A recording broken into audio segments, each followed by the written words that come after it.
Elected members, staff, members of the gallery, welcome to the final meeting of this term of council for Tuesday the 23rd of October. And in opening, I'd like to acknowledge the land we meet on today as the traditional lands of the Kaurna people, and that we respect their spiritual and ongoing relationship with their country. We also acknowledge the Kaurna people as the custodians of the Adelaide region, and that their cultural and heritage beliefs are still as important to the living Kaurna people today. Also to read you the council pledge. We seek wisdom and understanding as we face the duties of our united task, praying for the peace and prosperity of our city. Please be seated. Are there any conflicts of interest that members would like to declare to start the meeting? Yeah, perceived conflict of interest as local history group member for the community grants item. Yes, a member of that, or you're the executive? No, I'm only a member, thank you. only 4 humble members. There's not response.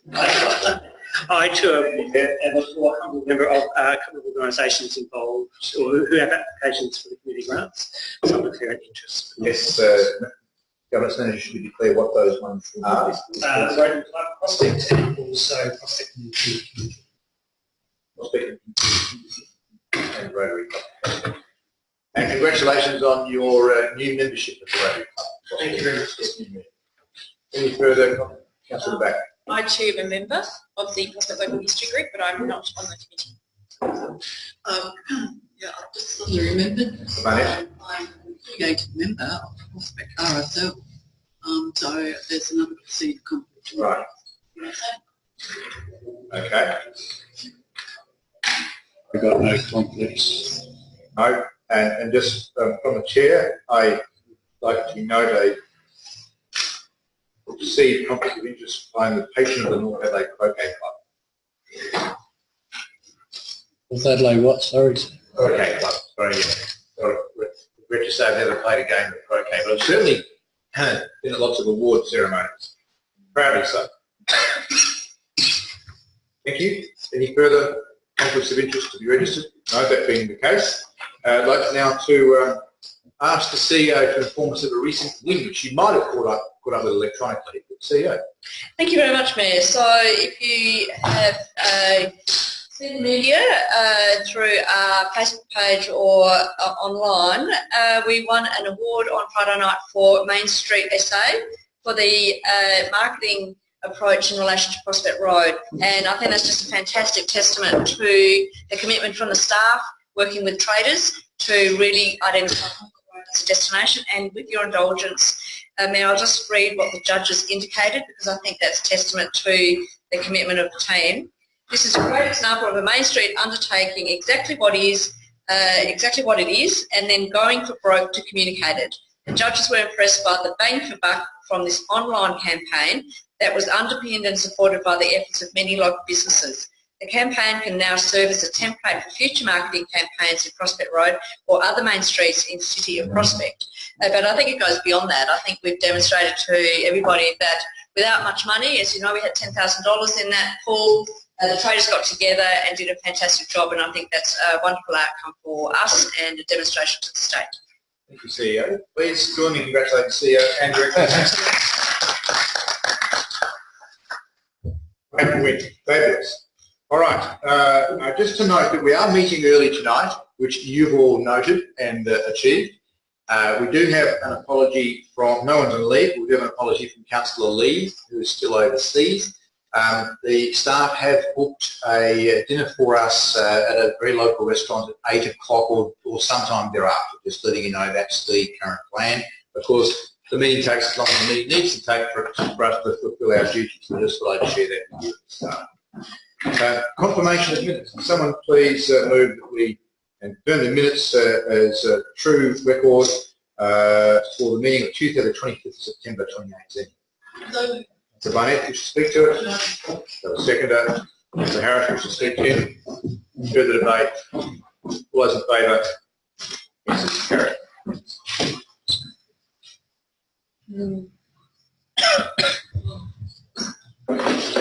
Good call, members. Mayor's report is there on pages 1 and 2. It's correct, I believe. So somebody happy to move that we note that report. Councillor Harris, wish to speak to it? No, thank you. Got a seconder? Councillor Stanton, wish to speak to it? Thank you. Further debate? All those in favour? Yes, it's carried. Thank you. Elected member reports and briefings. No written reports have been received. Are there any verbal reports? No? Sorry, Councillor? That's your report? No, we won't record that. That's good. Petitions nil, deputations nil, motions on notice nil. So I was just dwelling on that. Questions with notice, we do have some though, from Councillor Group, who's just left the building. And he's just coming back, that's very good. So we're up to item 10, questions with notice, Deputy Mayor. You have asked a series of questions covered under item 10.1 and 10.2. We'll start with item 10.1. As is the protocol, could you please read out the questions and one by one, and I'll provide the answers to each. Thank you, Mr. Mayor. Question 1. Does Prospect Oval currently meet the requirements under the Disability Discrimination Act in terms of access to oval viewing areas and club rooms? The staff have provided the following answer to question 1. Over the years, Council and North Adelaide Football Club have upgraded viewing areas wherever possible, and works have included construction of an access ramp and a designated shelter with seating to provide unobstructed views of the entire oval. The shelter is signed with an Australian standard disabled sign. Part B, the club room building main access has been modified with double opening doors and an access ramp. The bar and function areas are on the ground floor, and interior doors have been modified to permit wheelchair access. The first floor is office space, does not provide access for people with a disability. Question 2. What investigations, including indicative costs, have been made to provide a ramp or other disability access between the main oval entrance on Menzies Crescent and the oval viewing area? The answer provided. Council investigated the provision of an external wheelchair lift, including associated civil works, quoted between $31,390 and $43,850 plus $4,000 civil works.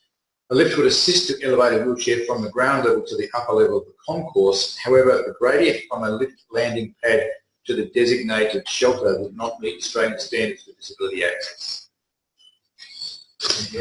Question 3. Whose responsibility is it to provide disability access as described in question 2, and under what conditions would trigger a legislative requirement to provide such access?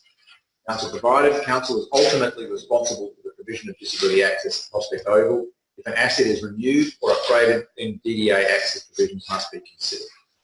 Thank you. That concludes the answers to the question notice at item 10.1. We now move to 10.2. Deputy Mayor. Thank you. Question 1. Does Prospect Council have a current policy to guide the provision of a residential parking only permit if requested by residents? By a resident. The answer provided, no. In 2013, administration prepared a draft residential permit parking policy. However, the draft policy was not endorsed for reasons unknown to the Council. In the absence of an endorsed policy and in the interest of addressing on-street parking situations raised by residents, the administration has applied the general principles of the policy until such time as it is endorsed. Question 2. Under what circumstances would a request be A, accepted, B, denied? The answer provided. For a residential parking permit to be issued, the following conditions must be relevant to the application. The dwelling unit is the principal place of the residence of the applicant. Sorry, the principal place of residence of the applicant. A permit shall not be issued if space could reasonably be provided on the property and without detracting from the appearance of the dwelling. And the permit will expire if the applicant ceases to reside on the premises, and no refund of the fee, if applicable, will be made. Question 3. What process would be required to review this policy, and within what time frame could this be achieved?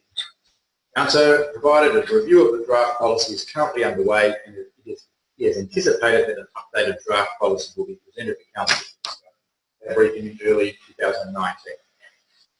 Thank you for the question, Deputy Mayor, and staff for the answer. We now move on to the next item, item 11, questions without notice. Are there any questions without notice? Deputy Mayor. Thank you. Just in relation to upgrades of Prospect Oval, I'm just aware that over the last 5 years, we've provided significant upgrades to the function centre. Last year, we replaced the roof. Does that count as a renewal or an upgrade of an asset that would trigger DDA requirements? Thanks for the question. Director of Infrastructure and Environment. Through the chair, the replacement of the roof is not considered a trigger to provide DDA access to the grandstand. It's a replacement of the existing roof. You mentioned the building, I'm not sure the name of the building, the function centre next door. I believe that does have a functioning lift which provides DDA access to that facility. Thank you. So what would need to be upgraded or renewed at the Menzies Crescent entrance for it to trigger a DDA requirement? Director. Through the chair, there's not a hard and fast rule in the sense. I can't say definitive what would, what wouldn't. If we're looking at upgrading that entrance, upgrading the concourse, that would be a significant trigger to that providing that DDA access. Thank you. Yes, Mayor. Almost done. So why would the roof upgrade, which was significant, have triggered the DDA requirements? Director. Through the chair, it was replacing like for like essentially. Yes, Mayor. Can I ask, the upgrade to the town hall as part of the FIC development has triggered a requirement for a ramp next to the stage. Is that so? Director. Who's best answer? My understanding is it's pretty requirement to get DDA access to that stage. Whether it's a ramp or something else is the choice. Through the chair, I believe that's correct. Yeah. So my understanding of the works happening in the town hall is largely, sorry Mr Mayor, the work in the town hall is largely cosmetic in nature. Why would that have triggered the requirement for a DDA access to the stage, which I'm fully supportive of, but yet the roof and other upgrades across the table wouldn't have triggered access requirements to be upgraded as part of those processes? I direct the first part of that to Director on my right as to why this work has triggered that. Through the chair, without checking the specifics of the building code and the approval, I would think that it relates to the fact that the two buildings are being integrated as part of it and that there are access relationships with the new philosophy that has triggered that. I think, Director, too, there are substantial openings being created too, so those, just one of those openings would trigger a development approval process on its own. Absolutely. Absolutely, they are developing their own right. Yeah. Okay. Sorry, Emma. The second part of your question was why wouldn't a similar thing work at the Oval? I think the Director has answered that a couple of times, so I'm happy to. The answer is given. Okay, thank you. Sorry, just one final question. Just in relation to residential parking permits, we've been informed tonight that review of the draft policy is underway. What triggered that review of that policy? And is that something that normally is directed by council? Director? Through the chair, I believe it's through by certain elected members over the last month or so has triggered us to, one, look at the policy, and we found out that it wasn't endorsed by council, so through elected member inquiries. Thank you, Deputy Mayor. I saw Councillor Harris next, and then I saw Councillor... Just while we're fresh on that, where I come from, about the various places we have got with disability, well, resident parking signs out the front of them. My main question centres around, one, I didn't think they exist because we went with the director and told all the residents they don't exist in Prospect. Thank goodness you weren't here at that stage. But in the meantime, do we check the ones that are there? And I'd rather personally give the address and name that I won't hear, that we've actually got some that there that the people have passed away and we still have, you know, the restricted parking, and unless we believe in ghosts, they're non-existent. So do we check them regularly or what? That's the main part of your question. Thanks, Director. Through the chair, I'm not, I don't know specifically the process of us reviewing that. I'm happy to take that on board and provide a memo back to the members about that. Thank you. Thank you, Curtis. Councillor Barnett, do you have a question about that? That's to the series of questions. So it's in relation more to where council has its room, where it has its guests of the mayor, and you know, the lack of access there. The stairs at the back are very steep, and so my question is, are we being aware, or perhaps at officer level, of any funding that we might be able to access for that area in particular? And of course the cricket club is another dire need of some assistance. But yeah, so my question is about Thank you. funding. Access to grants, yeah, directly. Through the chair, we have a number of short-term, medium-term, long-term options. I'm not aware of any specific funding opportunities for those sort of projects. So if it's a short-term, a better access ramp, it's something that we can consider as part of our annual capital works upgrade program. Longer-term, our global master plan, which we're currently reviewing at the moment, may identify major upgrades which would include DDA access, of which we could pool funds from open space funds or building development or federal government funds for grant programs to upgrade the whole oval, which may incorporate DDA access. Councillor Lyle. I've got a completely different question about a completely different topic. My question is, has council considered, it'll be a long question, has council considered investigating the benefit of introducing traffic devices at suitable points along Churchill Road, which may break up the flow of traffic, particularly at peak hour, and thus make it easier for traffic from the side streets to merge into the main flow of traffic? Through the chair, it's been brought to our attention and has been an issue for some residents just of late about getting access onto Churchill Road. I believe there was some investigations into providing, whether it be pedestrian crossings or traffic lights on Churchill Road a number of years ago, or only in the last couple of years. Unfortunately, I wasn't able to get that information for today's meeting. It's a DIPTI road, so it's ultimately up to DIPTI to make a decision on that, but we're happy to liaise with DIPTI and find out what their feelings are on that issue, and also do some research on the previous history about those investigations. Thank you.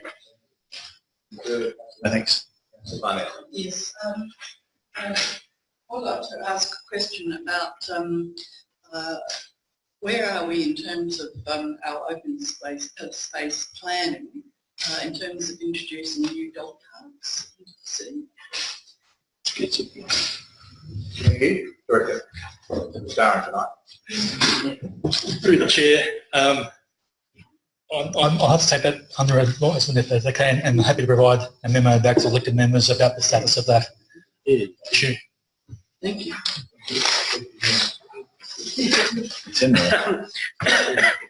Sorry, excuse me. Just a question. That's your question? That's my question. Sorry, excuse me. My question is just in relation to development. So just to give another director a go. If under normal circumstances a development is approved within the city, and within that development plan there is a space for a staff car park, what compliance powers do we have to ensure that space, which has been approved as a staff car park, is used?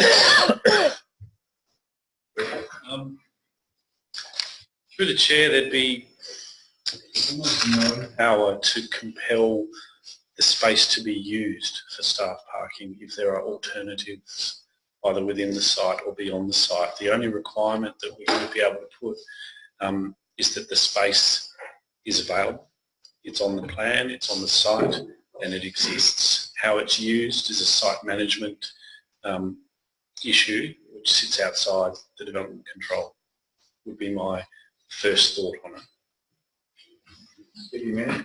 So just as a slight deviation from that question, would the same principle or logic apply to a development that requires parking for customers? So, for example, a cafe who was required under the development plan to provide X amount of car parks, and then they decided, well, they're going to be for storing crates, not for car parking. Would we have any powers under that circumstance? Through the chair, if the spaces were being used for an alternate use such as storage, then absolutely. We would have powers, but I see that as different to the staff issue, which is if spaces are available for customers, customers are likely to use them, whereas staff may be able to be directed to not use them, which I think might be part of the issue that you're looking into. Okay, Sam, can I just clarify, just for my benefit?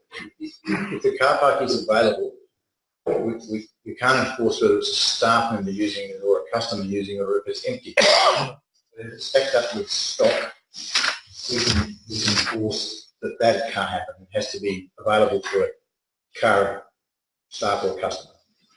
Absolutely. Okay, thank you. Thank you. Sorry. I was going to ask a question, which partly was that, but then the last bit of it is if the space isn't being used for anything and is just cordoned off, is that permissible under the, or again, do we have any compliance powers over that? Through the chair, if it's cordoned off, I would suggest that it's not available and therefore it would be a breach that you could follow up. If it is just part of the land that isn't being used, but there's no obvious restriction, cordoning off, blocking, storing crates, absolutely. Thank you. Councillor Larwood, you have your hand up for another question without notice. You don't have to, it's not compulsory. I actually had an answer without notice, but I probably can't raise that now because it's not a question. The governance manager would take me to task because it actually says questions without notice. Ask yourself a question. Answers. I don't know how to get around that, but anyway. I shouldn't blame you. No, that's okay. Let's move on. Yes, I got it correct. Yeah. Okay. If there are no further questions, Councillor Stanley. Oh, I have a question for the Director of Infrastructure. How many valid residential parking permits do we have currently? Director? Through the Chair, thank you for the question. I have no idea. I'll have to get back to you if that's okay. I don't notice, thank you. Further questions without notice? I'll move on and I will. To item 12. Minutes of committees, regional subsidiaries and other bodies. Item 12.1, the Eastern Waste Management Authority ordinary board meeting minutes. Recommendations on page 5. Somebody prepared to move it in its current form. Barnett, wish to speak to it? No. Seconder? Evans, wish to speak to it? Further debate? That concludes the debate. All those in favour? Carried. Item 12.2, the Audit Committee meeting minutes from the 15th of October 2018. Recommendations on page 15. How do you move it in its current form? Councillor Evans, wish to speak to it?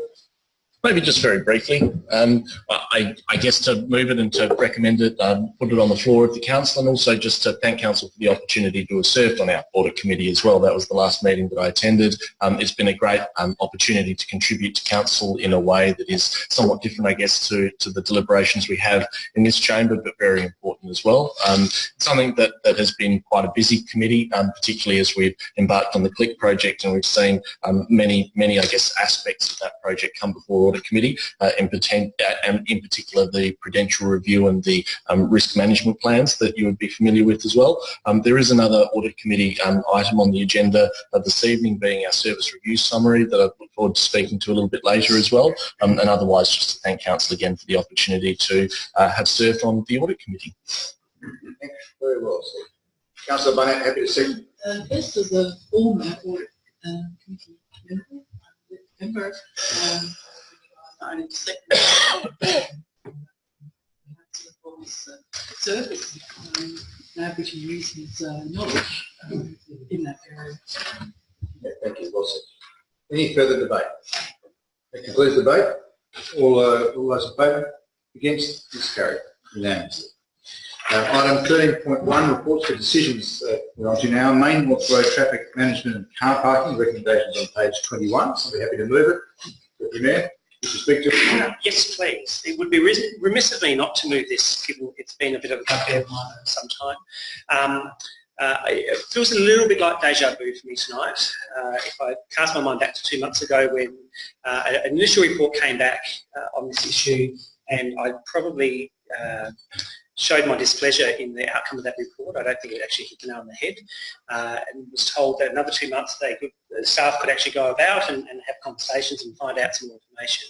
And I'm a bit disappointed again that this report really is a holding report. It doesn't give us any new information. It doesn't give us the answers that we had asked for, and asked for yet another 2 months to come back to council with a response, which is great. So the new council will have the benefit of that information when they meet in December. But I am disappointed. Through another inquiry for another matter, I know the answer to at least one of those premises on Main North Road, which had staff car parking in the development plan. It was alerted to me by a resident. He said yes, when that plan got approved, it had staff parking as a list. On the plan, and it was approved on that basis, hence some of my questions earlier. Now I received that within about 48 hours of asking for it. So I'm a bit bemused that it's taken 8 weeks to get to this point and another 8 weeks. So if someone was to move the amendment to bring that forward to November, I would not object. But I'm happy to move it in its current form, just noting my slight disappointment that we haven't got something more meatier to look at tonight and to know the passage of votes. Thank you. Do I have a second? Councillor De Backer. You wish to speak to it?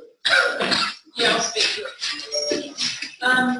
Yeah, certainly I was quite disappointed on this one, and certainly there was no report really to speak of, so it was really just, like my fellow councillor said, it was just a holding report really. It's an ongoing problem, and it's just frankly not good enough, and I guess we're having conversations with the kind of things we're sort of saying is like, well, give your staff a bus ticket or whatever, and that's all very well and dandy, but there's nothing we can actually enforce. So I guess I'm really looking for data. So how many complaints are we getting, how many cars are on the street, and some comparative data over a couple of years. And then we can actually look at the locations and see where the issues are. And the danger with a lot of this is that you can actually move a problem on signs to 1 hour paths, but it just moves it further down into the residential street. So it is, again, one of these big problems around parking, and we're getting more of them. But yes, I'm disappointed it didn't come back to council in a solid state, and I'm a bit nervous about asking for it in November. At this stage, it just looks like we just maybe don't have the capacity within the council administration to do the legislative report. I'm not sure. So I'm not going to encourage an amendment at this stage. But yes, a bit of disappointment here as well. Thank you. Further speakers, Councillor Bunny. Yes, I mean, as has been alluded to, stated in the questions without notice, inherently it goes back to what is in the planning legislation. And quite clearly, to my mind, this is where there's a deficit, because I mean, we're not the only suburb that has this problem, and particularly where you have a lot of, say, staff on site, and perhaps a lot of movement, such as in the car yards, where there's, maybe a lot more movement of cars around our suburb. So I'll just flag it that perhaps it's something that could be looked at. I don't know if it's through, maybe too late for this LGA motions for notice for the general meetings, or if it's something further that in the planning work that we're doing somewhere that it could be looked at. Yes, because I don't really understand why we have a lot of planning legislation that quite frankly doesn't work. I thought that was the whole idea of having state government in charge of planning, so that we had orderly planning and orderly legislation that flowed to this type of process. Just and then also, maybe not for tonight, but hopefully I'll have another opportunity later after the elections, because I would like to raise similar things about traffic management, about car parking. We're getting more and more people parking their cars for free on our side streets, going in and catching the bus for whatever reason. And it's becoming more and more apparent along, so I think that could be something that could be looked at. Further speakers to this item? Councillor Harris. I was going to move the amendment, but I'm not, simply because my councillor made me feel that in 1 month we might not have enough answers.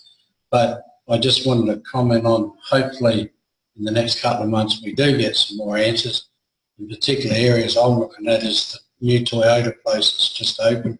Do they still use the Oval? Is that still part of the deal that we never had a deal that we've always had to do?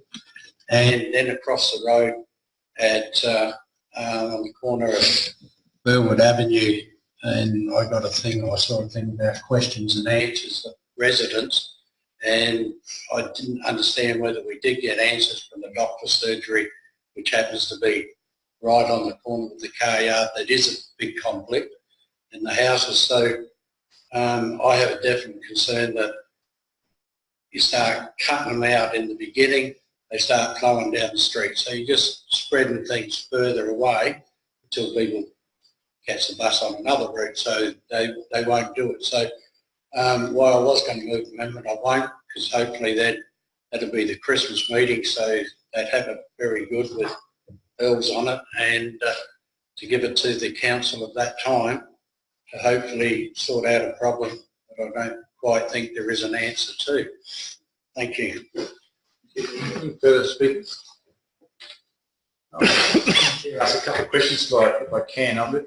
Was there not even one commercial property that we could find the car parking allowance on that we could seek to enforce or check? Was it not even one? What about Toyota? So who to direct that to? We'll try to have a good example so I think of the question. Through the chair, yes, we've got a list of 20-odd car dealerships in the zone we're looking at, and we've identified approximately half of the DDA, also the development approval requirements in terms of customer parking and staff parking. We just haven't finalised that list yet. Okay, so the question, should you have firm data on any one of them, have you or will you commence checking in one before you have everybody? And not one. Through the chair, we haven't considered that at this stage. Now that, well, if this is resolved as per Council Administration's recommendation, be deferred till December, we can undertake some of that work prior to that council meeting and provide an update as part of that council report. Thank you. And further to my questions and speaking to the motion very briefly, I think that start of enforcement and the feedback from those businesses would be very valuable for us to see in that report in December, because that may alter what we decide to do. But I would encourage you to get on with it where you've got enough information. And I think Councillor Harris is quite right. Toyota's just been approved, just been built. If they have to have 25 customer staff car parks, you should be able to go in any day and be able to account for them. As difficult as it may prove to be, but they certainly shouldn't have cars parking them with a price on the window. That's pretty straightforward. Okay, thank you. Any further debate on this item? If not, back to the mover, Deputy Mayor, if you wish to sum up. I do indeed. Look, I have no doubt. Well, I'm certainly hoping that this motion will be supported. But I'm a little disappointed. Nobody did maybe suggest a slightly earlier date. I think obviously some work has been done. We've got 20 odd that we've identified already. I would have thought we could probably squeeze something into November, but I'm sure council staff could give an interim report should they wish to, or at least maybe something by memo to elected members before December. December seems a long way away, and it's Christmas, and that's January, and then it's going to be March before something happens. So we're kind of losing a couple of months in this. Traffic for me is developing as one of the big issues at the moment. don't think the Einstein is saying that, but you know that. And so the feedback I've got over a long period of time has really pointed us in that direction. I think there are some answers we can have around how we deal with our streets and trying to find that balance between residents' rights and residents' amenity in their own streets, and also making sure we've got space for people to come when they want to access Prospect Road and everything that it has to offer. That's a balance we need to try and find. But this issue is a slightly different one. This is about businesses providing car parking on their site for their staff. And some do that well, some aren't doing that so well, and some, I suspect, have got space but aren't allowing staff to, or not directing staff to park in there. And so these are the issues I think need to be untangled. I look forward to the report back in December, whether I'm an elected member or just a very interested antagonistic resident who will be sitting in the gallery listening to the debate in December. I'm not sure which, hopefully the former, but I just hope that council going forward, and the council picks up the traffic issues and the major concern and looks at how we can address that and trying to find that balance as best they can. So thank you, staff, because this may be the last time I speak, so I thank you for your work on the traffic, not just this, but the 50-hour kilometre zone. Associated with this, there's a big package of work that a future council is going to need to look at and work on really hard over the next 12 months. Thank you. That concludes the debate. All those in favour? Against is carried unanimously. So item 13.2, the Local Government Association Annual General Meeting voting preferences. There are a number of items to discuss in here. I think it would benefit from suspending meeting procedures, and I'll seek your lead to suspend meeting procedures until 7:15 should we need it. All those in favour? Against it is carried, thus suspended. Hopefully we won't need this that long. So this is following the protocol that I've adopted to bring these items to council to get guidance, noting that I won't be at this meeting. I've got to be in Canberra at the drought summit. If you weren't to rain to end the drought, just announce a drought summit. I think that's what happened. It's been raining in New South Wales. It's been great. Deputy Mayor will be there and he'd appreciate your guidance too, no doubt. Some of these I've put a supported on, as is the normal way I've done this. But if you wish to challenge that, please do. Some I've said not supported. Again, if you wish to challenge that, then please do. Can I just check on those two categories? If not, we'll go straight to the ones that I've marked. I think we benefit from some debate. Alice? Clarity on 8.2. Yep. I think it sounds like a great motion. Unfortunately, in the motion itself, it doesn't actually kind of define deliberative development. No. Yeah, exactly. And I think it's a real challenge because it might not get up. I mean, I'm thinking the middle or, you know, occupant focused or something. I think there's definitions. There are attached papers to the motions. Are they?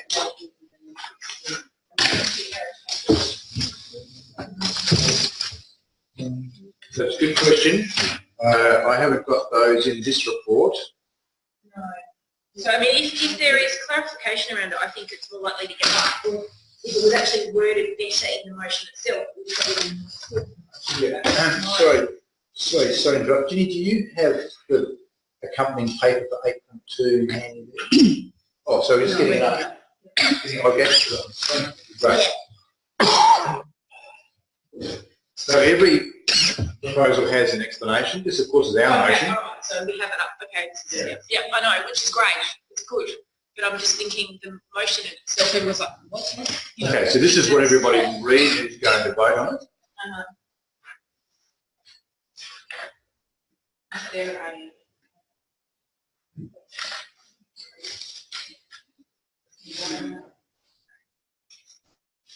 Just stop moving it. Really. You can move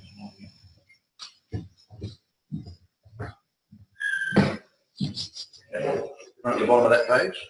Just scroll down now. Okay, then to the next page. Yep. deliberative development promotes sustainable and social development outcomes. They've defined. Yeah, so it's not, it could have been clearer, I think. or at the front. Or up the front. saying- They'll all read it. Trust me. Alright. Just a query. So, so even though we mightn't think this is a complete description, there is a description.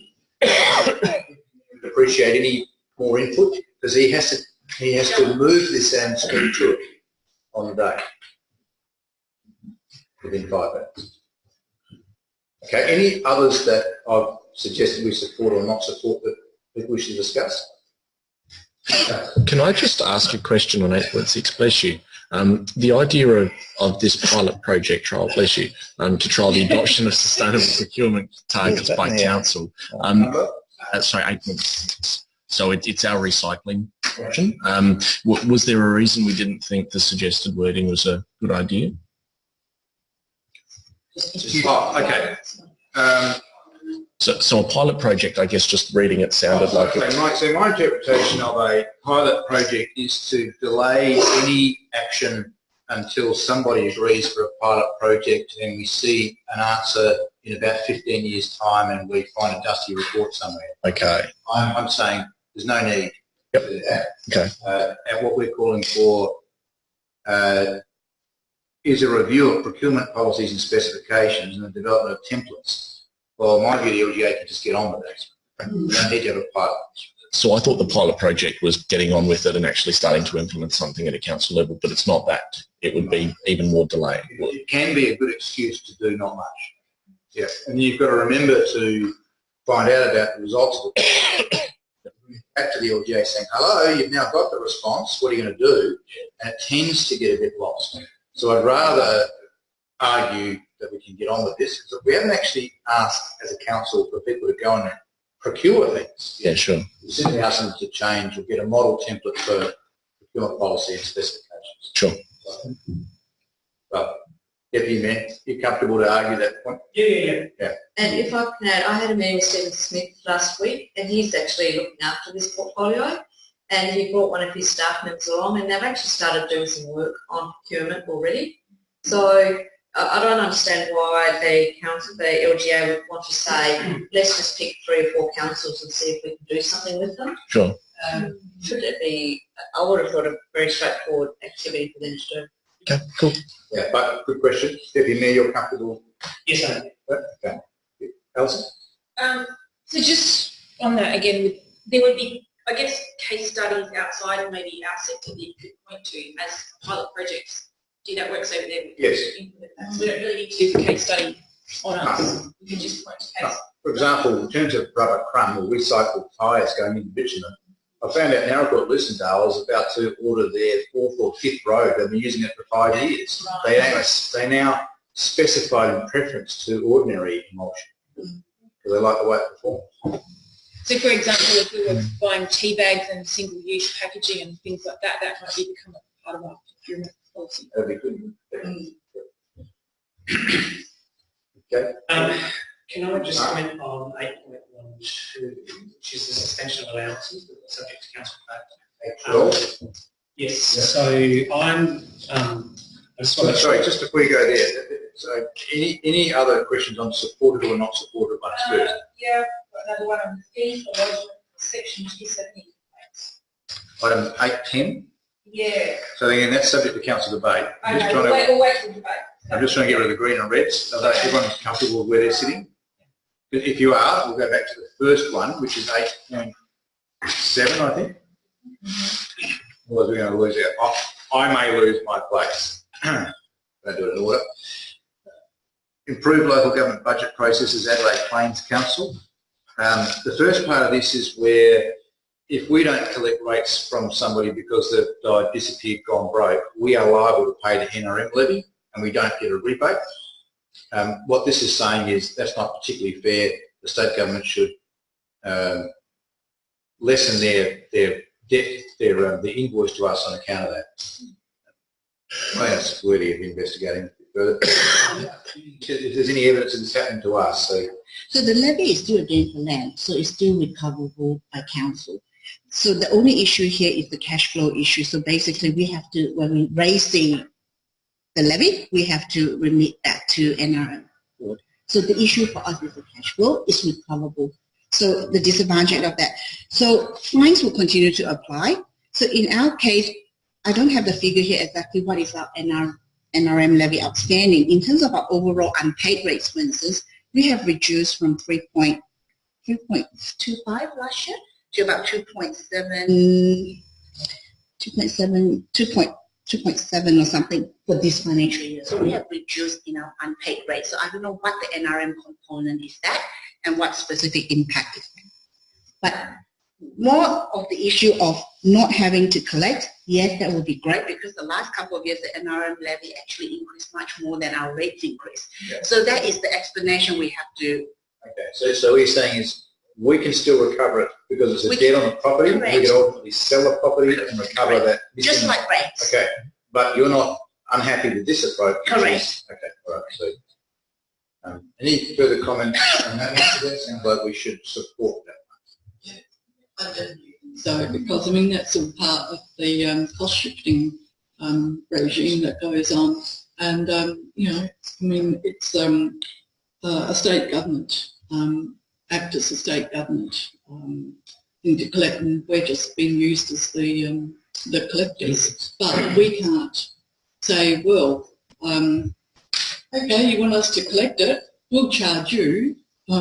You know, X amount collection fee. We do get a bit of a fee. A very small. Yeah. Very small, Yeah. but it wouldn't cover costs. Yeah, but the issue is that we would get a debt if they disappear. Yeah. That's the issue they're talking about here. Yeah. Well, it'd be a debt to us, I'm saying. That's exactly right. State Yep, correct. Okay, so government. people happy to support that one. Turn that to green. The one below said it's not supported, no one's contested it. My view on that's a two-part motion, so Mark, you want to ask if you're taking parts, hopefully they'll agree to that. And the second part is, because we've got a bit of growth, I just want us to capture as much growth as we can before close off, which is the last valuation, I think, Ginny, we get in June. April. Valuation is April. Our last valuation is probably a week before adoption. Yeah, but we take up the very latest valuation. Correct. Yeah, yeah. Okay.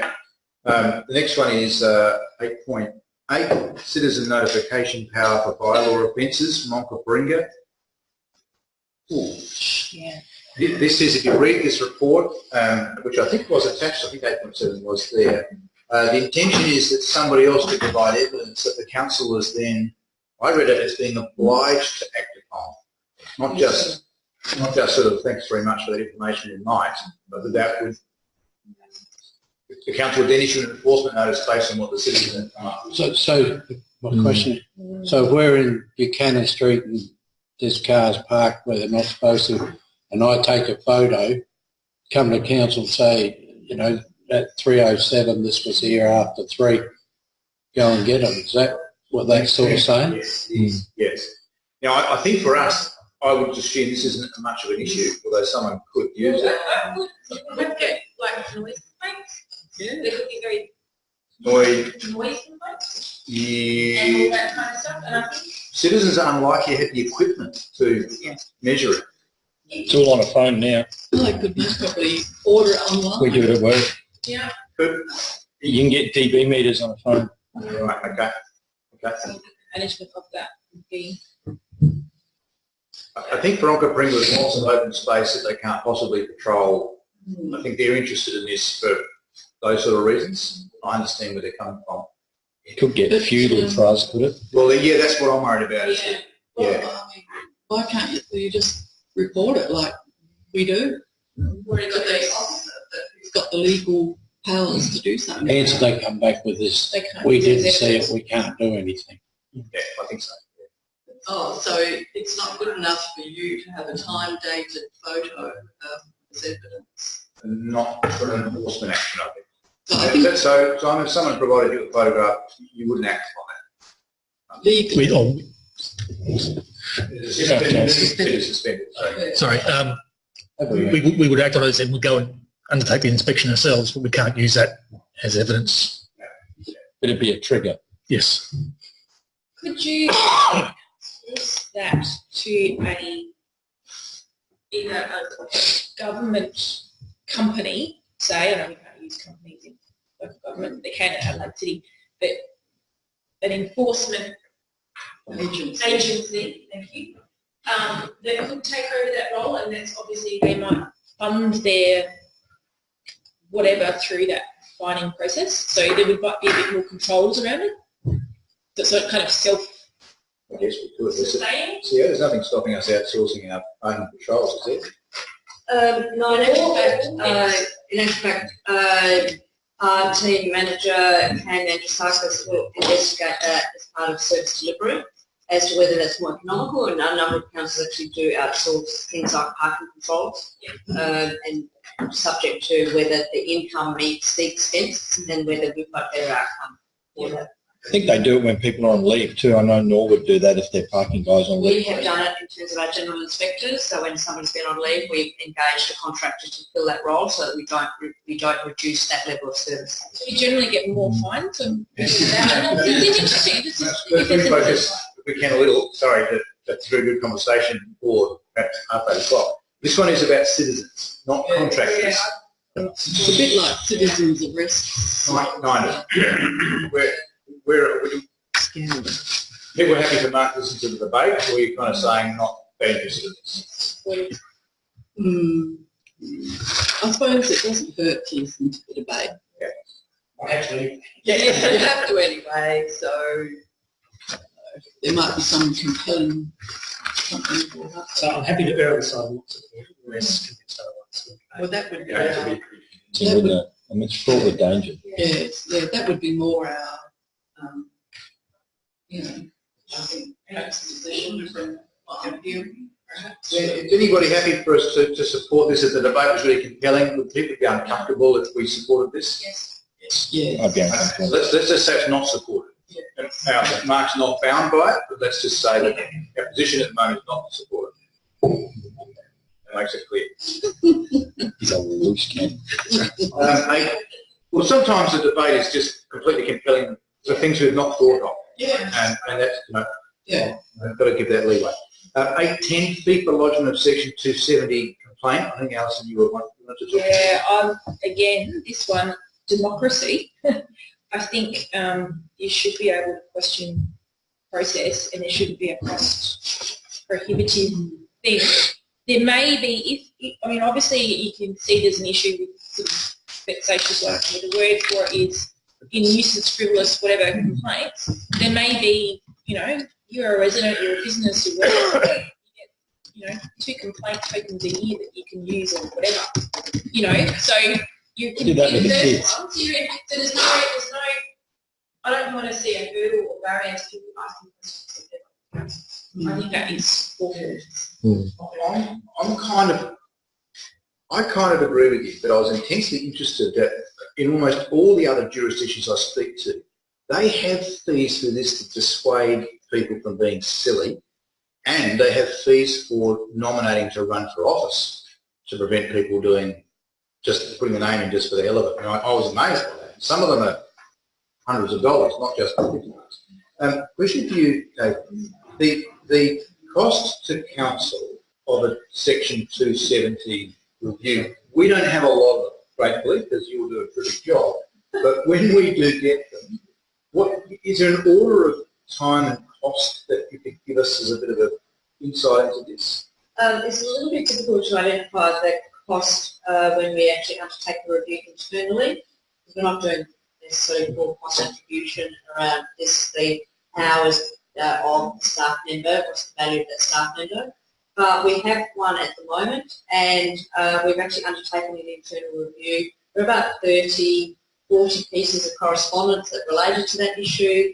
The resident is unhappy with the outcomes of the decision. It has been going on for a number of years now, and so we have actually expended an inordinate amount of time, not only trying to address the concern, but now with the 270, reviewing everything that was undertaken in order to determine whether we undertook the correct process.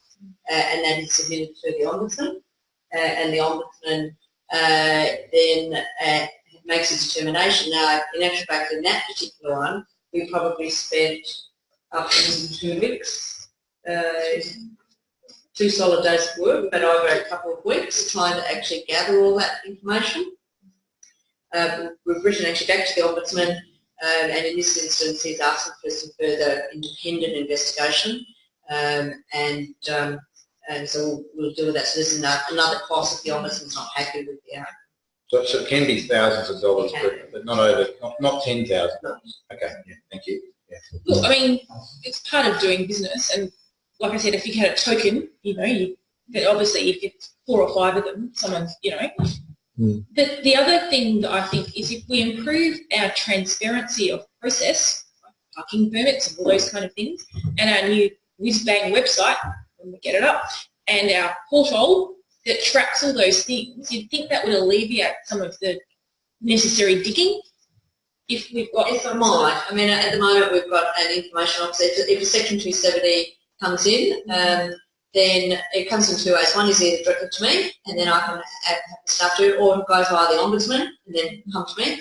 And our information management system is quite comprehensive, so it is about dedicating staff member to pull all the information together and then to review the process. So then, having pulled the information together, somebody then reviews, have we undertaken the process appropriately?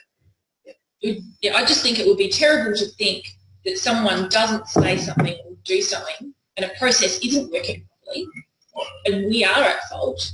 I'd rather know. That's the risk management side of it. That's what. Yeah, no, that's certainly the limit. Yeah. So how many would we get a year on average? I know it's probably hard to get an average, but is it more than 10, less than 10? No, I mean, I think this year was probably at 2 or 3. Okay. So that's not a lot. Not a lot. In the annual report, yeah. So you're right. Yeah. Christine? Yes, I think that's a sort of again, it's a balance, isn't it? Because I mean, council is the repository of that information. Perch gets politics, whereas a person outside of council,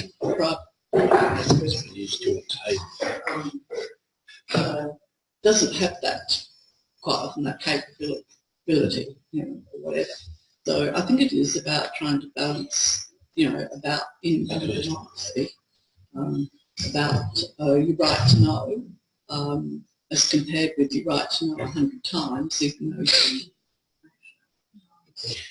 Yes. So what would you recommend, Christina, with this one? Subject to council debate, but we're sort of thinking there has to be some balance there, perhaps. I think the person's right to know and... I should go forward again. So, any other feeling on this? I mean, I feel for some council or government departments that may be... Inundated. Yeah, that's the same bit. So,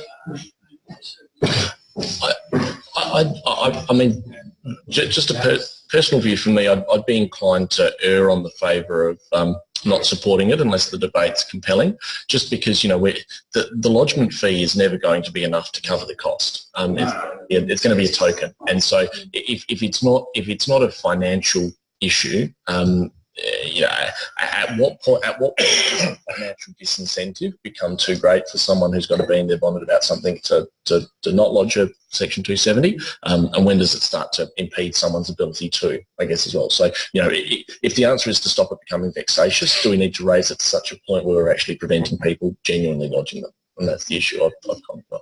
There are not support. Matt? Maybe we should means test it. If your annual salary is over a certain amount, then you have to pay a fee, but if it's under a certain amount, you might. No, I don't think we should do that. Okay, that's a quick answer. It does get complicated. Yeah, I don't like the smell of this to a degree, because it could be blown into something which makes the whole sector look like it's being defensive and it's putting up barriers, which is what we're trying to do is we're trying to, they're probably trying to work on the 10% of people who are kind of nuisance and persistent, but there's no way we can define that. So based on that, I think it's probably better to err on not supporting it myself. The manager of governance is pointing out to me that the CEO or someone assigned to consider the application may refuse it if it's frivolous or vexatious. So there is a power there to say no already.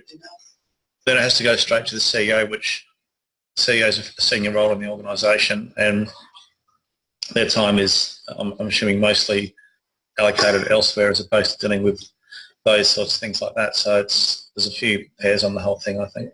Yeah, okay. So people generally happy to not support that one? Okay, all right, good. It's nice and clear. Or suspension of allowances during state or federal elections. That was mine, yeah. So look, I just want to make sure my personal views aren't about the council's views. So I'm supportive of the notion of this, but I just think the motion itself has a few problems with it. The main one being it's called an election cycle. Well, does that mean it's issued or notice election coming up? Like we're kind of in an election cycle now for the federal election, and I wouldn't think that's a reasonable test for someone not having their balances. But I am very supportive of people like South Australia. We're one of 2 or 3 bastions where it doesn't happen. I think my personal view is it's good it doesn't, and I think we've been very clear that it hasn't. So this is just another protection for that. So I would probably want to support it, but I think that the motion is the concept of that election cycle.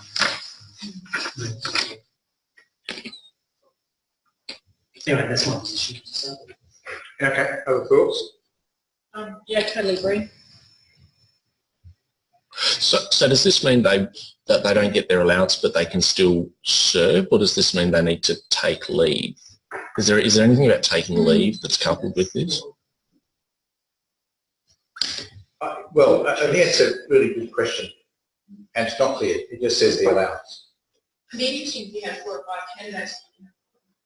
So that'd be depending how. So there's just the allowances versus, well, not getting my allowance and therefore not also serving. But you can't sit without taking the allowance. Yeah. Okay. So that would be, so around the quorum to be able to run a council would be an issue. So Mark, that's an interesting point. So in effect, this is if you nominate, you can't sit in council. Mm. Because you and can't that's get your election allowance. cycle for me to be important, because if it's months and months, I would totally disagree with that. Yeah. If it's program writs are issued, I'd say with that 4 to 6 weeks, Yeah. it's probably not much. Yeah. Yeah. I think that is critical. The writs are issued, 4 to 6 weeks prior, and that's become common practice that the allowance is not claimed and the candidate stands aside. It's not written in the Act anywhere. Mitcham have had 3 elected members at any one time running for office, and the Mayor has a particular beanies bonnet about that. He is the most anti that of anybody in the whole sector. I'm not quite sure why, but he is a person of substantial means himself. So for him at all, should he choose to run, but philosophically he's opposed to people in local government running for any other form of office. I clearly am not. I think local government's excellent training ground to be in those lower levels of government, and would heartily recommend it to anybody. We're not the lower level, we're the guest level. That's what I said. Only read 2. I think the problem with although they're saying they might be commended, but I mean, democratically, so you want to put your hand up, and, you happen to also be elected there. I just think it raises more problems than what it solves. I mean, do they get their allowance back if they fail candidate, or I mean, they were elected at local government level, so people could rightly say, well, I've elected that person, if they're still doing the job. To me, that's more the point. If they're not spending time on the role as an elected member, but pouring it, into this other campaign, that would bother me, but I guess it's more of a moral concern. So. Yeah. Can I just say, I have no problems with people going from local government to politics if that's what they want to do. Absolutely no problem with that. I think the Mayor's right in that it is a good training ground. But I think back to, if you're a public servant and you're on a state government or Commonwealth Parliament, if you're a state servant, you need to take leave from the job. So there's no when the writs are issued. Yes, that's right. So that's all that. So for me, it's all about making sure that there is no perceived conflict and no actual conflict. I think by having that point with which we should say, no, hands off that bit, both so that it's a very repeat elimination. So it's not about not wanting people to go into other politics, I think it's great, but just that we need to separate that out. Yeah. Okay. That's our view. Yeah. So the little accompanying notes there, which you may or may not have read, do say that there's already a resolution within the LGA to ask for people to stand down after the RICS are issued and suspend their allowances for state elections, and that one of the express purposes of this is to extend that to federal elections, because that wasn't mentioned in the previous resolution. And that bit I think I'm supportive because it's just consistent. I'm comfortable with this if the word RICS is in there rather than cycle. I think that's a really important point. I have great difficulty in supporting it otherwise because some people would nominate a year out. Yes. And I think that's completely unfair. Whilst their opponent might be a sitting member of Parliament who's happily taking $140,000, $160,000 and sending newsletters out every month about how good they are. So you've got to go, well, why would you penalise someone else unfairly? It just seems to me to be completely odd. But RICS, okay, I can see that from a perception point of view, that's appropriate. I think they should, because, I mean, how do they prove to their residents that they're not using the allowance? It has nothing to do with their... I think the Compliance with the Act is they're subject to that every day. If they nominate a year out, they cannot use council assets for that purpose. This is my interpretation of that Act. We can move a motion, an amendment on the day. Yes. Yeah. Yes. That's an option that we Okay. So they're all comfortable to support this, provided it's the word RICS is in there somewhere. So it's Alan. Yeah, look, you know my position on it. In fact, I think I threw 3 motions against you when you were running. So my definite position is that once a person is there, that's it. But I do support or oppose as soon as a person wants to say they're going to go or whatever to try and get into. I find that too long. And I definitely, that last sort of sentence you said, that the bloke, if they're going, a woman that they're going against is sitting, they can send out stuff every week saying how good they are and the person can't say no. But when the RICS, or when the time you put the name down, I believe that one follows the other, so I say they shouldn't get the allowance, which also means that I say they shouldn't hold that position, why that's happening. So if we can change that to go with state and federal and in that RIC period, I'm more than happy with that. And I'll say that loudly because there's people that say, I want to go into federal politics. They keep sending me nasty stuff. Sure. You're a very good campaign, you should. Yeah. Is it common knowledge that if you don't get your allowance, you can't sit in the chamber? Or is that a technicality? I wasn't aware of that.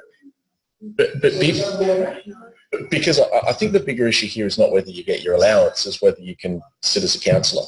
And I guess the wording of this motion doesn't make it clear to me as a relatively lay reader that the effect of this is that effectively you've got to stand down for the duration of the... It's not. It's not. And because Bruce used to not take all his allowance. And I guess just on that point, like I agree with the debate that, you know, if we're talking about the period of the RICS being issued, that sounds reasonable. But I think that it needs to be clear that in effect what we're talking about here is requiring councillors to stand down while an election is underway. And I'm not sure that's clear just through reading this. It sounds like it's a financial measure rather than a... It's absolutely crystal clear to me that it is about financial matters and it's not at all about standing down. And I think that's an omission. Exactly, but if that's the effect, then it takes on different meaning, I think. Can we just have clarity on that? This is my understanding, and talking to some others quite recently about this, that if you're an elected member, you have to take your allowance. Yes. So the logic would prevail. If you don't take your allowance, you cannot be an elected member. Yeah. So can we just check if a person... Well, I've asked about this before, and you... The question is whether by merely being an elected member you have to accept your allowance in full or in part. My understanding is that you can request that it not be paid to you. what you do with it after that is your matter. Okay, we'll get that checked. And we'll let you all know, just in case you need that after November the 10th, you can dwell on that. But, yeah. Well, I guess, but just to finish it off, then my opinion on the resolution is that we've got to be clear about what we're voting on. Allowance or sitting in the chamber for the period of when the writs are issued to the election, to me, sounds reasonable. But if that's the effect of this motion, I think it should be clear in the motion. Sorry, my view is that it's crystal clear that it's only about the allowances. I think that's a deficiency in the motion, but that's their motion. Can we amend it to pick up the chair will allow pick up the issue and also, in effect, stand down? I just think it needs to be clear what, you know. You'll get that. Mark can do that. But if it is, in effect, stand down, that's obviously huge. You could wipe out a whole council. No, take leave. You are allowed to have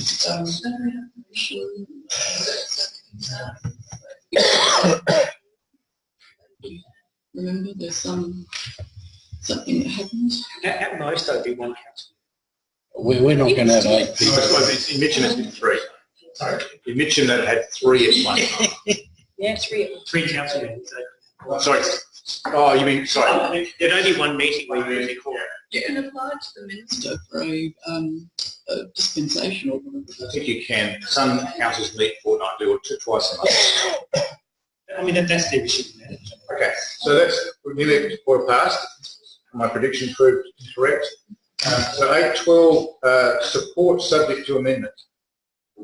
Is that right? Subject? Yeah. We'll get to the Okay, so if we go to the recommendation that endorse the voting preferences as outlined in attachments 1 to 4, they currently say subject to council debate. So, CEO, should we modify that to say as outlined in attachments 1 to 4 and revised or as amended to support item 8.7.1? To not support items 8.8 and 8.10. And to support item 8.12. amended. Well, and to support item 8.12.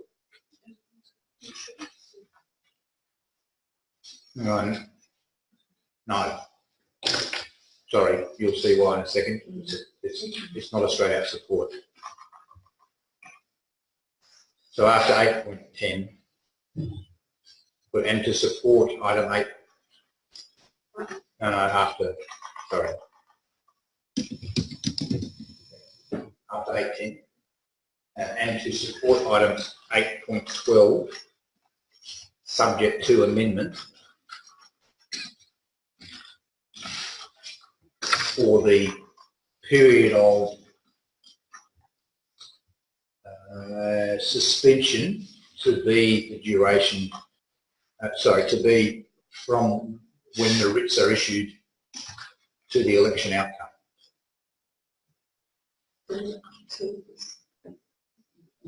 We want to have about 7 days. So who did that in that motion? Yeah. I think Council.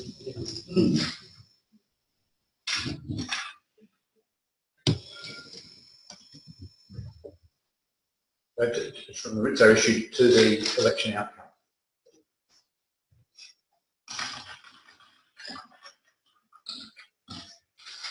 And for the suspension to include and for these. That's what's messy. It needs really into another motion. Just do the support and don't support and then do 12 seconds. lost the recollection, yeah. I think so, Alan. Depends who we is. The formal meeting procedures, while we wait for that to be typed up, just so things don't go crazy out there. Had a vote. Yeah.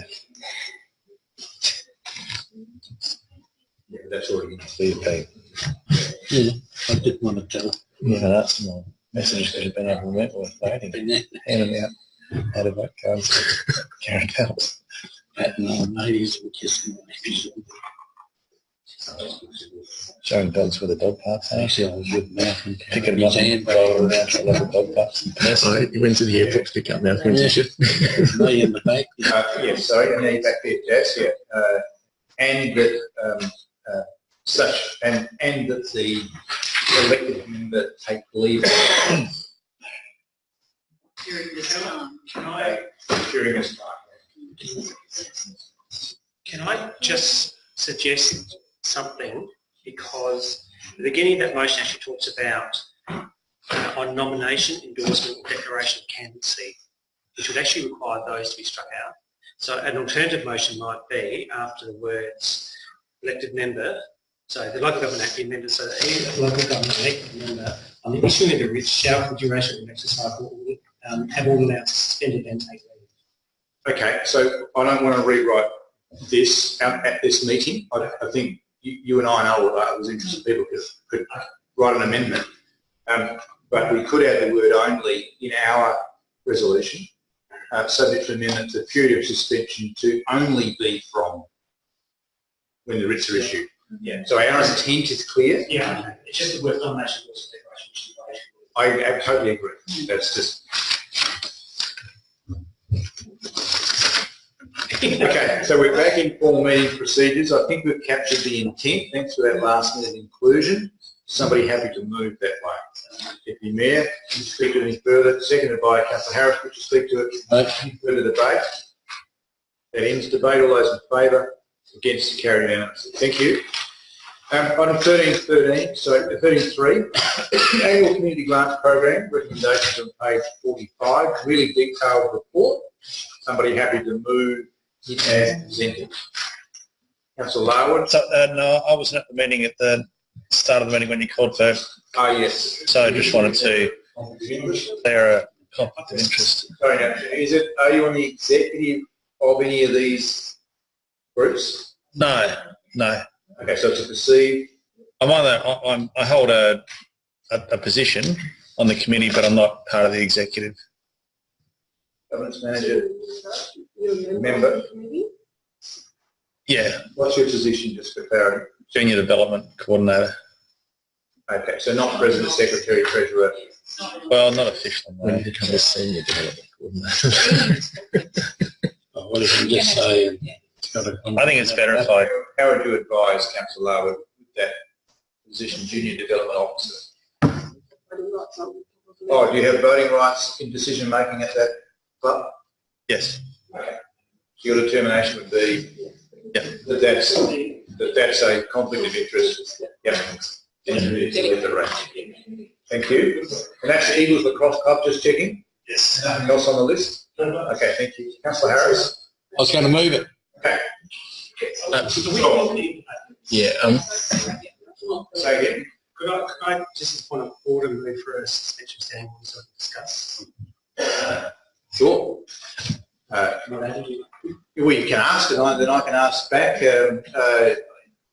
perhaps until 20 to 8, 7:40. All those in favour of suspending meeting procedures? That's, thus suspended. And just to, I wasn't here at the beginning, just to declare a perceived conflict of interest for the Rotary Club of Prospect. I'm not in any committees, I don't have any voting rights, but I am a member. So Rotary Club of Prospect? That's correct, yes. Excellent. What do you want to discuss? Yes. So just a couple of things.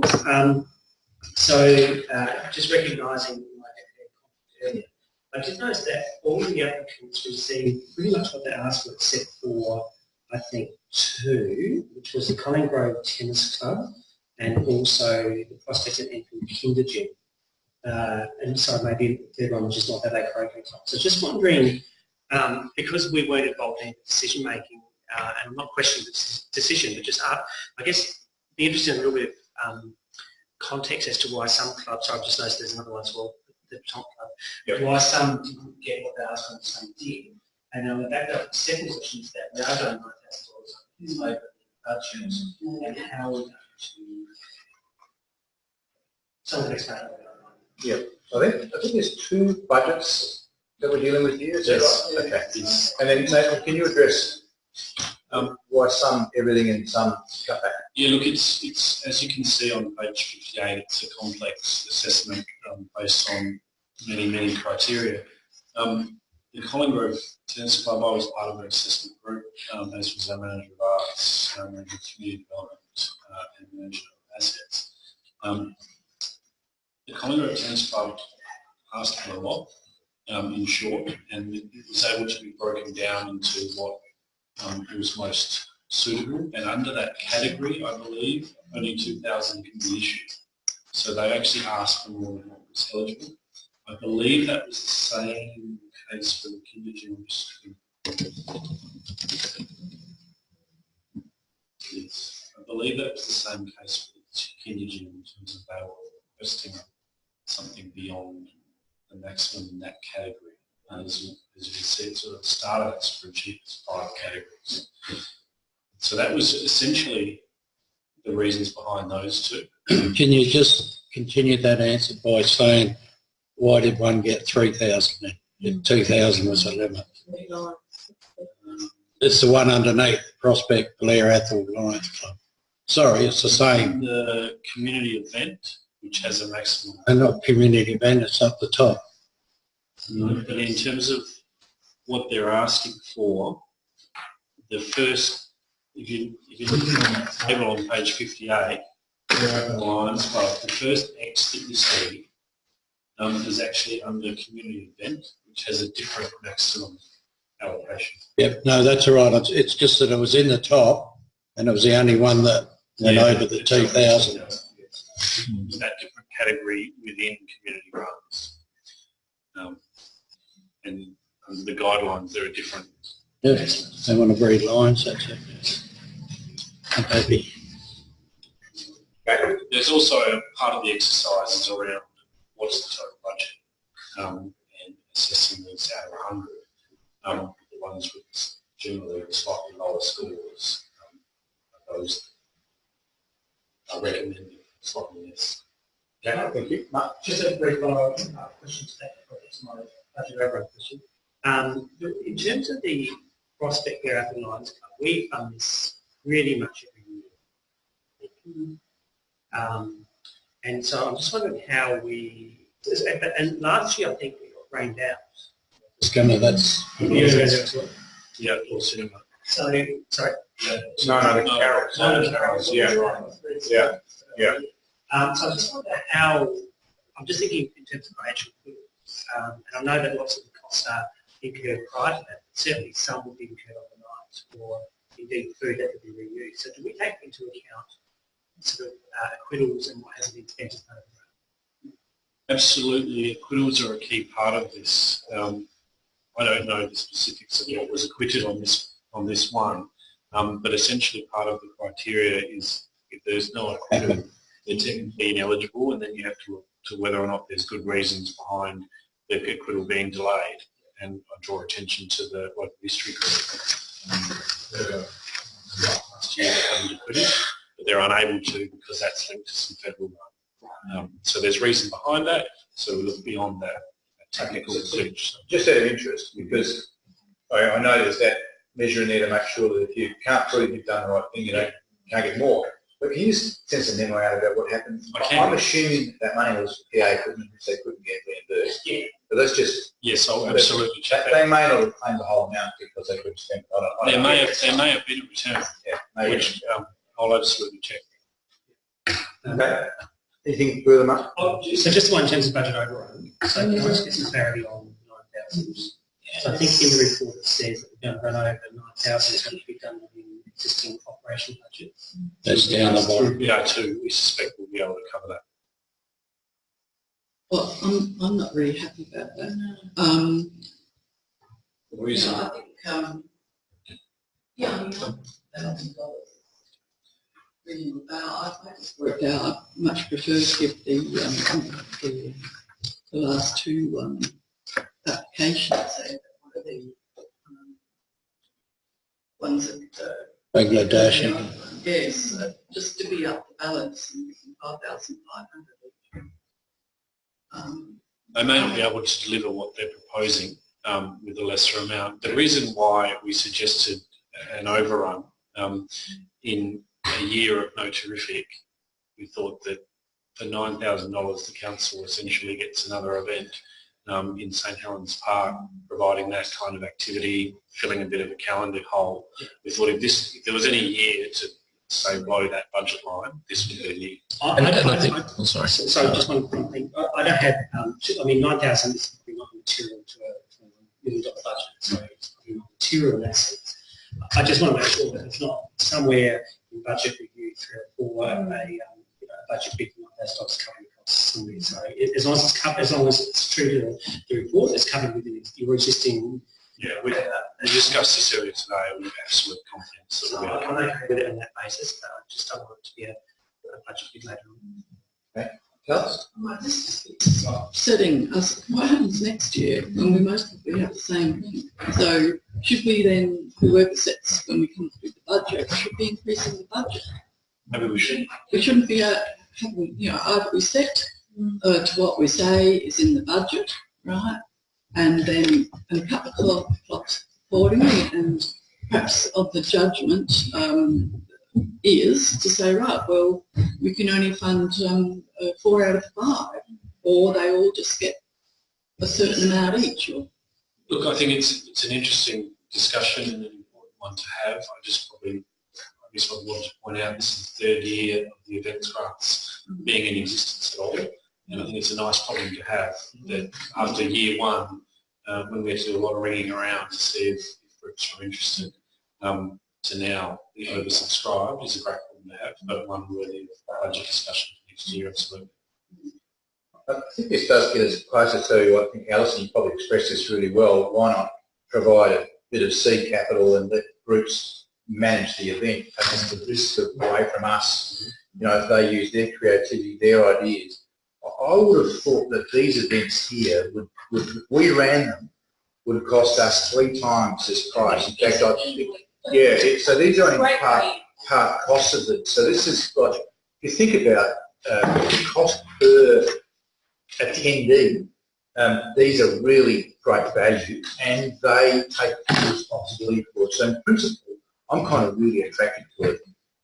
Budget overrun, not so happy, but I understand the staff's recommendation in this year because we don't have terrific. And I also think we haven't reviewed this budget, and maybe we should in the next budget round say, are we happy to encourage more events that other people take the risk for and use their initiative on? And I'd probably go, actually, that sounds good to me. And wind back our own events budget in response to that. I think, well, let's talk about that. That sounds also good to me. So I was uncomfortable to start, but when I read it again, I thought, actually, you know what, I think the staff have done a good job in the logic. I'm prepared to support it. I'm listening. How else do you want to do? Yeah, pretty much I was going to say exactly that. A couple of years ago when we were talking about this, we were in the position we wanted to be in a few years ago, and I think this is a great problem to have. Budget overruns are unfortunate, let's face it, but what we have here is a groundswell of activity in our community to organise events in our city and engage with our community. There's always going to be, I think, upward pressure on us to do more and to provide more events and provide more activities. And here we've got a groundswell of volunteers that are taking responsibility to do it. It will reach a point where we've got to start, I think, making some tough decisions. It can't grow insurmountably year on year on year. But when we look at these events, these weren't around 3 and 4 and 5 years ago. And I think the fact that they are around now and that parties other than council are organising them is a huge win for us. So I'm very comfortable with the recommendation how it sits at the moment. I'd be prepared, certainly in future budget deliberations, not that I'd be here, but to, I guess put forward that this was a strategy that we had sought to achieve and we're in a very healthy position now. It's one of those things, when we do reach a point where we can't provide funding to every organisation that wants to run events, then do we scale back our own events calendar, or do we say, well, there's a pool of funding and they each bid for it, and then we start to get harsh. But I think at this stage we're on the right track, and I think the strategy we were hoping for is coming to fruition. So I'm quite comfortable. Just conscious that we're not in debate. We've still got a chance to debate, and I'm probably So, any more questions at all at this point? So just on what Talis was saying, a bit of cross-pollination. Is there opportunities perhaps for people who are running events to go with, say, Network Prospect, to pair them up with sponsors? So it might be good to educate some of the community groups about sponsorship opportunities within the City of Prospect. And I don't know if we're doing that, and that could maybe put downward pressure on some of the requests for grants. Good question. I think our team do liaise with them, don't they? Yeah, look, there's definitely a lot of support that gets offered, whether or not we sort of handhold into the sponsorship world. I don't think we're quite there yet. Step forward. A number of these do get sponsors. Yeah. If they're in that. Yeah. I think the other thing to watch is that at the moment it's okay, but you know, I mean, if I were an event organiser, I'd say, oh yeah, let's go to Prospect. They're cheap. They don't charge us to use things. You know, so I think we do have to have a balance, and how much events can our St Helens Park stand where it doesn't then start costing us a lot of money to keep it up and things like that. So I think we need to have a balance. It's great to have them, and it's great. I think the council is more of a facilitator, not the you know, the doer of it all. Yeah, so I think that's you know, I think it's a bit late for that sort of decision making thinking to happen for this particular item, but it's something to put on our at the workshop agenda to discuss. Okay, any further questions at all? If not, let's put back into formal session. Somebody happy to move it? Councillor Harris, will you just speak to it? Yes, mate. A couple of points that have even been raised since. We've got 3 areas go to the $9,000 overrun before, and that has been answered in our discussion of hopefully it helps the few groups that could fit in the budget without the terrific prospect, and it's encouraging. I was listening to a previous speaker and St Helens couldn't get drawn too much with the grass, the water, the trees and that's so thankful that we got places like Broadview Oval, Nunawerra, we got the hockey grounds and that down further, so we've got more area to encourage people to what the soon to not be councillor here has suggested, that we wanted these things to happen and they are happening. The other one I wanted to really point out is to go to the first bit of the groups and the things of the money we're putting down with the $2,000 being the maximum, unfortunately 3 not getting the full amount. And for our city, we do our water, we do our grass, we do our rubbish, we do all this. But you look at all those different names there, the kindy gyms, the various Lions and these other sort of groups like that, the Blackfriars ones, the Sefton Park people, the schools and all this. These are people in our community serving our community. And I think for the many years that this has been going, I can remember the first ones that came up, and I think Councillor Barnett will remember them, that we had to run out, we had to actually fight each other to sometimes the money we gave out in case the wrong people got them. But every single one of those groups is going to use this money as part of something to look after someone else. So I think it's very good. The only disappointment I had was because it's election time, it's the first time for many years that I haven't been on the selection committee because of the time it ran out. So I had to read notes, and I thank the directors for doing it. But I urge people to support it. That's the both 1, 2 and the understanding of 3. And hopefully next year we get as many people wanting to help other people. Do I have a second? Councillor Evans, should you speak to it? Just very briefly, I largely said my piece during the questions, so I'm sorry about that. The only other thing I think to add is that, you know, we've got a great problem to have here, and that is a budget overrun for our community events. We've got a very active, engaged community, and we've got leaders within our community that want to do great things, and I think that's a great spot to be in. So absolutely support the recommendation and look forward to seeing and attending some of these events. Any further debate? Councillor Debate.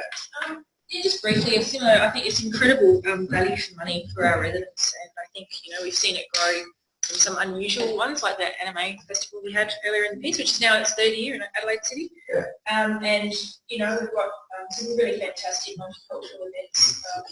and it just builds community. So a lot of these people, we're spending $2,000 and we're getting $10,000 value back. Like I mentioned earlier, I'm a member of the Prospect Local History Group, and they're getting $2,000 towards sort of some pre-work into coming up to 2022, I think it is, and maybe a book being released. And I just hope we remember with history, it's sort of broader than our civic history. It's also our artistic history and our Ghana heritage, and our future heritage. So I just hope with some of these funds we keep that in mind.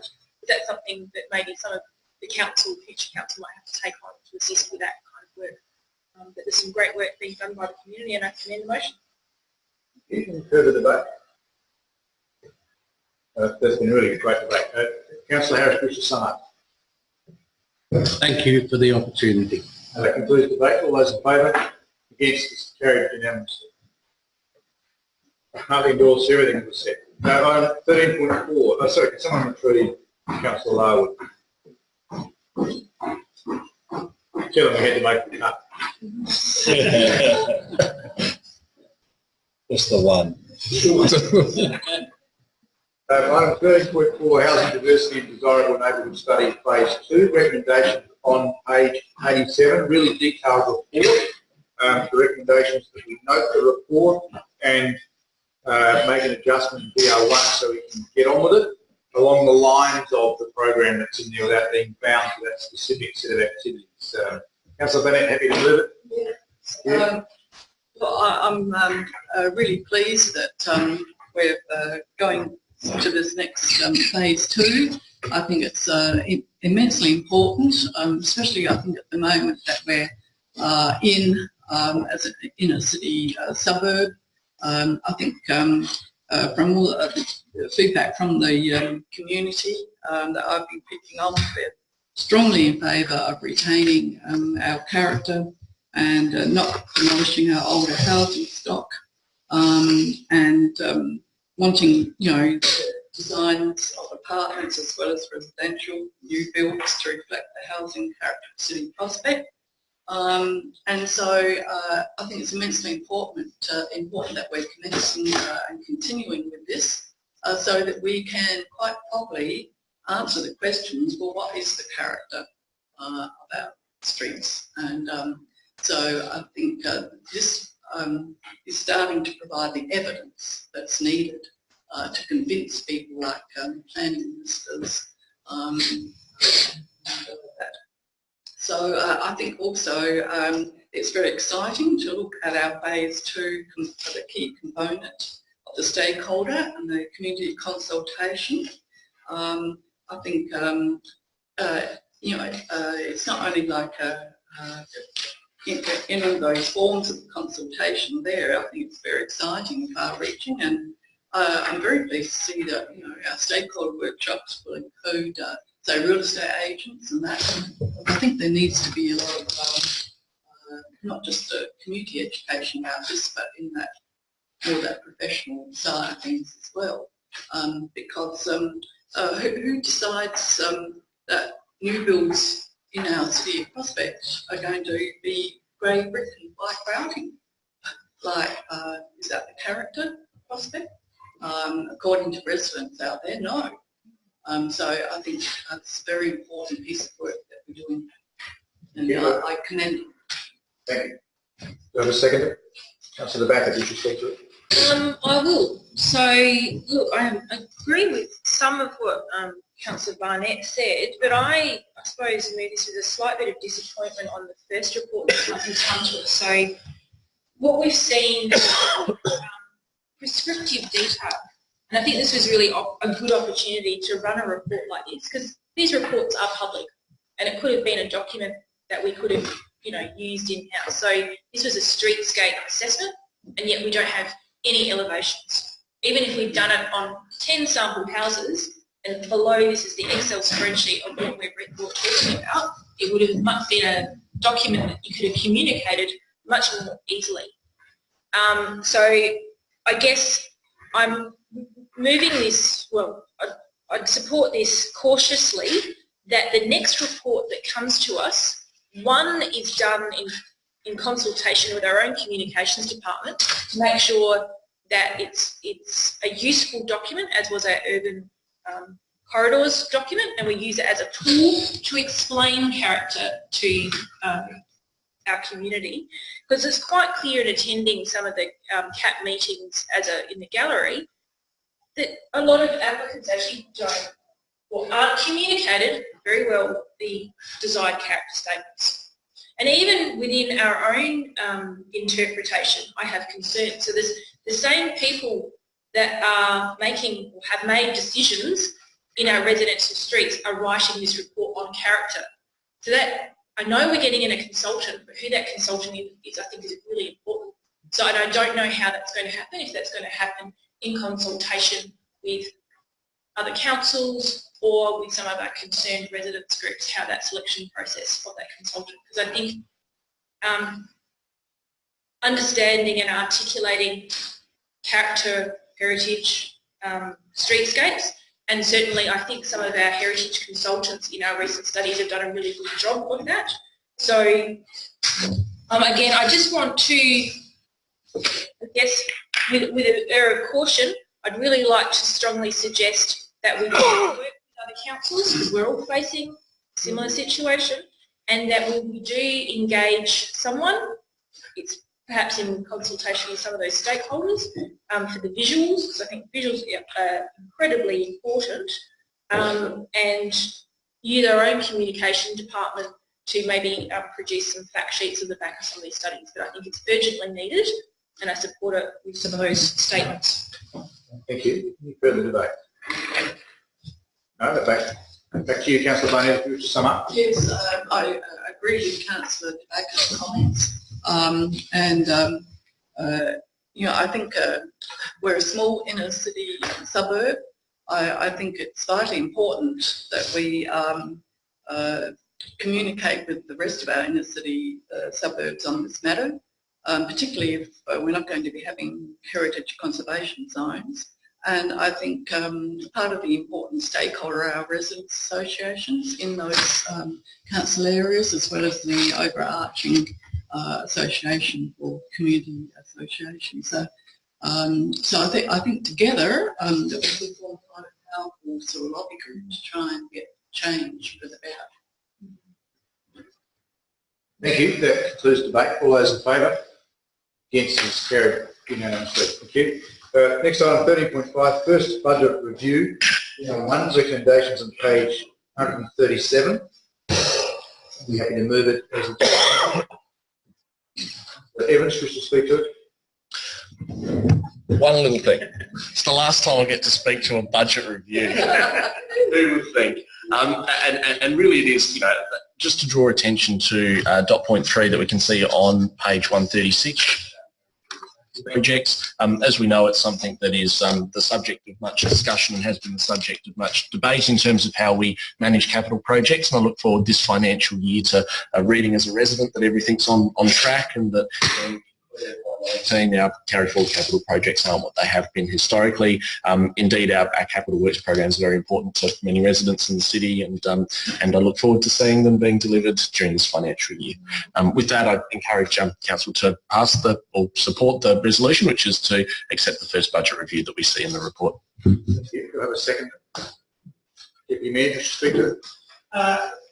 I can't follow Councillor Evans' very articulate way of describing budget reviews at all. But so I just have a simple question, which is something that comes up to us every now and then on page 139, favourite items, deducting the fines and interest on late payments expected to be. Can I check, when it talks about fines, is that in relation to parking expiations, or is that in relation to fines purely around council rates? Director? Through the chair, that's specifically related to council rates. Okay. Thank you. Any further debate? In the case, Councillor Evans, do you wish to sum up your excellent speech? I'm okay, thank you. That concludes debate. All those in favour? Carried unanimously. Thank you. Item 13.5, City Prospect Annual Report, page 2017-2018.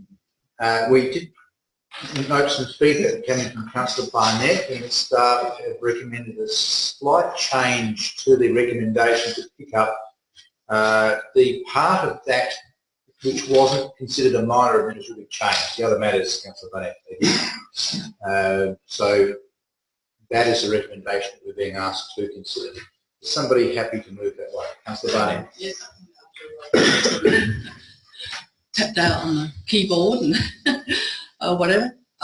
Yeah, so I'm happy to move that way, and I just think that some things were just yes, and the mayor is happy to improve the changes, so I'm happy. Yeah, more than happy. Deputy Mayor, happy to second. Wish to speak to it. Look, just to say, I think it represents a very good year in the City of Prospect.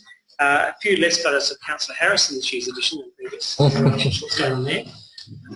But anyway, I'm sure the community at large will survive with that. But I just had, sorry, I don't want to go through typos, but on page 38, under interview celebrations under our people, refers to a celebration event held in November 2016. I suspect it should be November 2017. Just as one. 38. Councillor Barnett missed it. Has someone noted that someone? Did someone know that Councillor Barnett missed it? Oh, you can note that. I'll just have to start note the error. Which is fine, but sorry. Amend the resolution. Yes, I should have. Can't now, but someone else can. But no, thank you for starting putting together. It's always a very big job to put these reports together and making sure you've got systems in place to remember history and to remember the last one. So thank you very much. Any further debate? Councillor Baker. Just briefly, it's a great document, and I think compared to when I first got at council, and it was kind of lots of motherhood statements in black and white and tables and charts, it makes sense. And again, it's communications, from a communications point of view. I think it's very easy to see how our policies relate to the money we're spending and all the good things we're doing. So I think congratulations to all the staff. Thank you. Well said. Any further debate? That being the case, Councillor Barnett, you need to sum up? No, that concludes the debate. All those in favour? Against, this is carried. Thank you. Item 13.7, Audit Committee Service Reviews Summary. Recommendation on page 163. Happy to move it as it is. Councillor Evans, would you speak to it? Just briefly, a couple of things. We were all, many of us were at the workshop where B Squared presented on the review that they did to library and customer service. Service reviews is something we've been talking about at council for a couple of years and certainly throughout this term. Yeah, I think it's fair to say that this council's really wanted to see how we can do things better and see how we can get greater efficiencies in council and where there are opportunities to always improve. I was particularly impressed by the methodology that was put to us about 18 months ago, where there were a range of projects and there were a range of sort of cost-benefit matrices that were provided to us in a table form. And that stuck in my mind because we have committed as part of this project to achieving savings through consolidation in our operations, and certainly for future councils when we do start that consolidation process, understanding exactly how we can maximise what was forecast to be an efficiency gain for this council will be very important. The library review in particular looked at opening hours, and one of the things I think coming out of these opening hours is looking at how we can better service our community of an evening, and that's something that I know is currently the subject of much discussion, but we know that our community want to use the library in a range of different ways, and that includes during weekdays, it includes on weekends, and it includes after hours. And I think particularly for university students and even high school students and those that are looking to engage the library that might be at school or might be at work, being able to provide them with out-of-hours servicing, particularly at an evening, will be important. As part of what the Audit Committee looked at a week or so ago was the IT strategic plan. I think when we talk about service reviews, we can't decouple the importance of IT in that process. And indeed in the report it talks about data and how we can start to use data to better inform service reviews and better inform how we continually improve things like the call centre, looking at average wait times and the like.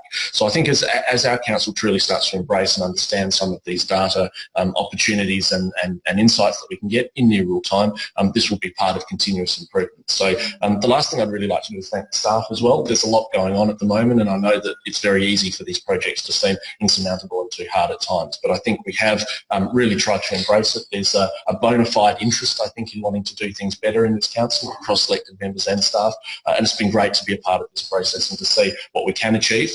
These reports that we have before us tonight and that we're looking at are two of what is no doubt a range of reports that will be coming to council in due course, but I think we're off to a flying start. It's something that I, as a resident, would certainly be very interested in seeing us continue down the path of investigating, particularly to achieve maximum benefit that we can for the residents and the community that we serve. So it's been great to see this report and indeed to see the progress we've been able to make. Thank you. I have a seconder. Councillor De Backer, would you speak to it? Again, just briefly, I think, just to reiterate, Councillor Evans' forget to say that one last one. Wonderful speech. I think IT and data, I mean, I don't need to tell you it's the future, it's here, and we just need to be using it more to make it. So I think, and it reiterates some of the great work we're doing. When it came out, I think with the SEBS review of our team, that we're doing excellent. That's a good news story as well. Also, data can actually be used for good, not just for evil. So, no, I think it's a great thing. Thank you. Any further debate? Councillor Evans, just need to sum up. That concludes the debate. All those in favour? Yes. Carried unanimous. Over the page on the protocol items there that we pass on block unless they're withdrawn. Does anybody wish to withdraw item 15.1, the project update on the trip? Anybody wish to withdraw item 15.2, community feedback in the principal office? Item 15.3, the Australian Local Government Association Federal Election Campaign. Item 15.4, the general purpose financial statements for the year ended 30 June 2018. That being the case, somebody happy to move them on block. Councillor Harris, thank you. There's no debate. Do I have a seconder? Deputy Mayor. All those in favour? Against? They're all carried. Thank you. Reports or information. Well, I've done all that. Sorry. Council diary. There's a stack of things happening. So you can Swearing and everything. read all about them. Want to see what a fold-up vote looks like. Thursday night in the gallery. It'll be in the gallery. The Spring Fair, of course. One or two of us might be there. Hopefully everybody. There is a, hopefully for some of us, a swearing-in ceremony. Sorry, CEO, comment on that. But, my opportunity to interrupt. If for some reason a declaration is not made by the 13th, then that swearing-in ceremony will transfer to the 20th of November the following week. Thank you. Let us know, obviously. Yeah. And the induction day is probably the other one, just so people put in their diaries prospectively. We'll do it in pencil. Pencil it in. Well, pencil it, absolutely, yeah. And all candidates are being advised these days, so I should see you. Thank you. General business, urgent business. If anybody wishes to try and get something up? Oh, Yes, I think it's urgent because the next meeting that someone will be here is November, and so I'd like to, particularly if someone leaving, I'd like to raise as urgent business that after the 4 years and most of you been around, that we got another excellent report on my daughter on the brain tumour. It's shrunk a bit more. Doctors can't explain it. Maybe there's gods, I don't know. But because I can't wait to November, I'd like to thank the people that donated again into the brain cancer run. And hopefully when that happens, I can tell you she got a good amount if I'm back here in November. If not, I'll catch you in the street. And definitely thank you for 4 years of working with this character. Thank you. Thank you. I'll just rule that's not an item of urgent business and ask you to resume your seat. You go. Are there any other, any items of urgent nature? No, that being the case, we'll move on to confidential items. There are nil. Just before we close the meeting, I would like to thank this council, and hopefully I'll be back. Hopefully some of us will be back. We just simply this particular council, I think it has performed extremely well. I've loved the diverse opinions. I've loved the respect for the debate. I think if people look at the amount of resolutions carried unanimously, they wonder if we'd actually worked hard. I know we've all worked incredibly hard. But we come to a common view on most matters after listening to everybody's different opinions. I think that's a very healthy thing to do. It's very good for the staff to know that those decisions are carried unanimously after considerable debate. Gives them great sense of security in implementing those items. So thank you as elected members. Thank you in particular, Councillor Evans, but not only Councillor Evans. We know you're not coming back.